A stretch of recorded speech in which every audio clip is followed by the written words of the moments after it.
Hello and welcome back to NYPD Preaching. My name is Richard Tamayo. Today we're going to discuss God's prostitutes. Yes, God's prostitutes. In the book of Hosea, the prophet Hosea was commanded by God to marry himself a prostitute. Jesus forgave the prostitute Mary, and God said that the people of Israel were acting like harlots, which is a prostitute. Now we're going to take it to the beginning. God took himself a people, the people of Israel, and he basically became their husband, their king, their God. He took them out of Egypt. He blessed them with jewelry from the Egyptians, allowed them to borrow jewelry from the Egyptians. The Egyptians just gave it to them because of the stuff that God was doing in Egypt. So now God brings the people across the desert, gives them the promised land, and the people that he chose for himself, a bride, started committing adultery. They were worshiping false idols and other gods.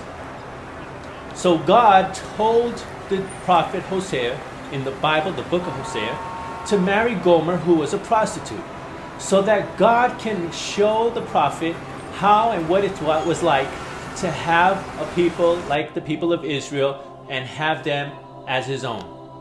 Now, what Gomer the prostitute did was she committed adultery against the prophet Hosea. She went with other men.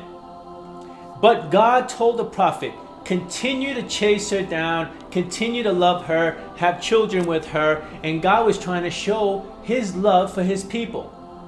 That no matter how many times we sin against him, or commit adultery, or fornicate, or worship other gods, he'll always continue to love us.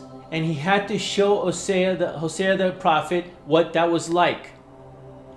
Now, God was trying to show his forgiveness and his endurance and his love for his people.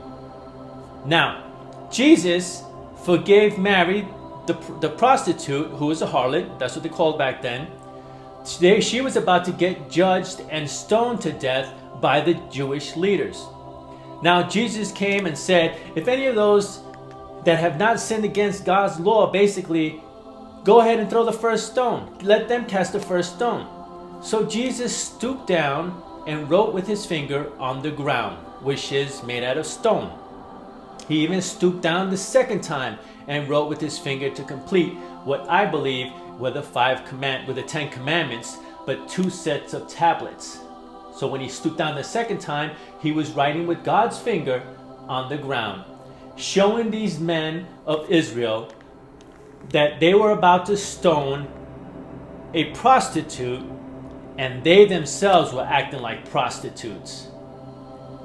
Now, God, when he gave the 10 commandments to Moses, God wrote it with his finger, wrote the 10 commandments on 2 tablets. So I believe 5 commandments on 1 tablet and 5 on the second tablet. The people of Israel couldn't wait to commit adultery against God. Moses disappeared for 40 days, was up on Mount Horeb, getting the 10 commandments. He came down with Joshua. They heard a loud screaming, loud noise of excitement. And what happened was, the people of Israel asked Aaron, Moses' brother, to make them something that they can worship, because Moses was nowhere to be found. So they took the jewelry that God gave them from the people of Egypt, if anything, a wedding ring, and he went and Aaron melted the gold and became out a golden calf. From that point on, the people of Israel have been sinning against God and becoming adulterous prostitutes. Now, Christians that are sinning against Jesus are acting like prostitutes. When they accepted Jesus as Lord and Savior, he became their groom. We as Christians became his bride. So Christians that are continuing to sin against Jesus are acting like prostitutes. Stop acting like prostitutes. Get yourself right. Come to your groom and keep the covenant that you made as Christians. God has prostitutes. The people of Israel, the prostitute Jesus forgave, and Christians that are sinning against God are prostitutes.